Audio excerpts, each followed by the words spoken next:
Hi everyone, and welcome to the second episode of Introduction to Research Methodology. In the previous episode, I introduced you the several definitions of research and purposes of research. In this episode, I want to go through more details about research. Let's start with this topic, high quality research features. Okay. First of all, it's doable. Second, it generates new questions. So why new questions are important? Because in my opinion, questions many times are more important than the answers. When you propose a good question, it will make some challenges for other scientists and researchers, and it is really important. Okay. Third one, it is based on the work of others. Some people think that a good research should be from the zero, from not from the work of others. But you should know that in the most of cases in the research is based on the work of others. It's also a good thing because you add contribution to the work of others, or you continue their ways, their open question. Okay. The fourth, it can be replicated. It's very important that your research have the capability of reproducibility. Okay. If it's done just one time, it's maybe based on accident, so it should be replicated. And because of this, for example, when I'm invited for a scientific reviewer for many journals and publications, this item is really important for me. For example, if you are working on a research related to artificial intelligence, but you didn't mention the data set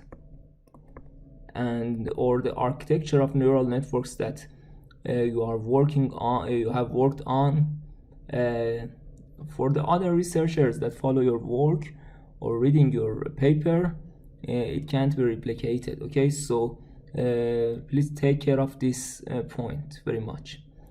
5, it is generalizable to the other setting. It's also very important. For example, if you change the configuration or change the conditions, the research should be valid and done again. Okay.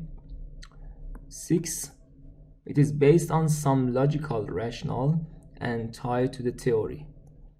Yes, in the back of any research, there should be a logical rationale or a theory. But I can say that in some cases in the history of science, there was also exceptions. For example, like what Albert Einstein done.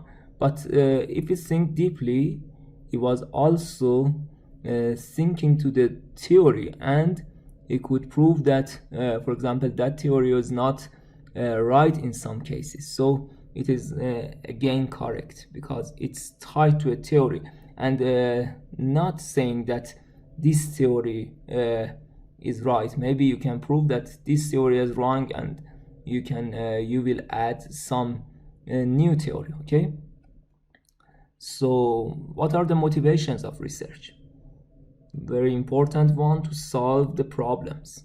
As I told to you, problem solving is really important, one of the most important skills in 21st century to improve our life.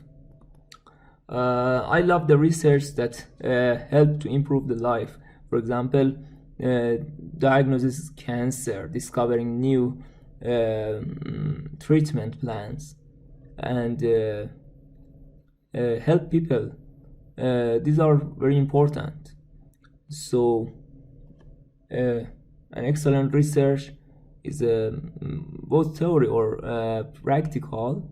I think it's very important to have a direction for improving our life.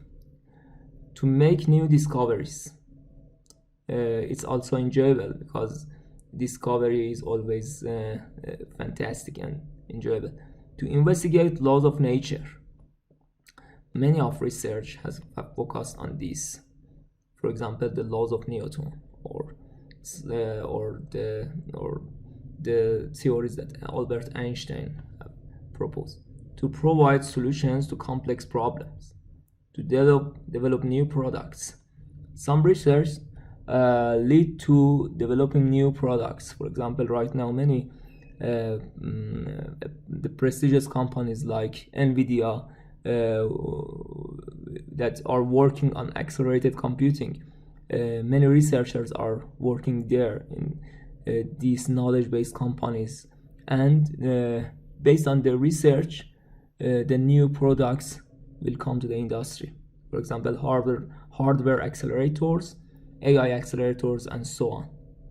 And one thing that you are maybe a student or something, is maybe very important for you to get PhDs, masters, scholars, repetition, and funds.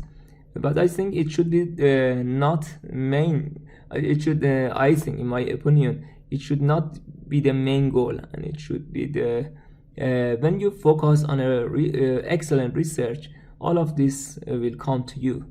And as an advice, don't put these items as the main motivations, okay? And human desires and intellectual joy. For example, for myself, research give me an intellectual joy for discovering new things. So what are the types of research? Fundamental, exploratory, applied, descriptive, analytical, and predictive.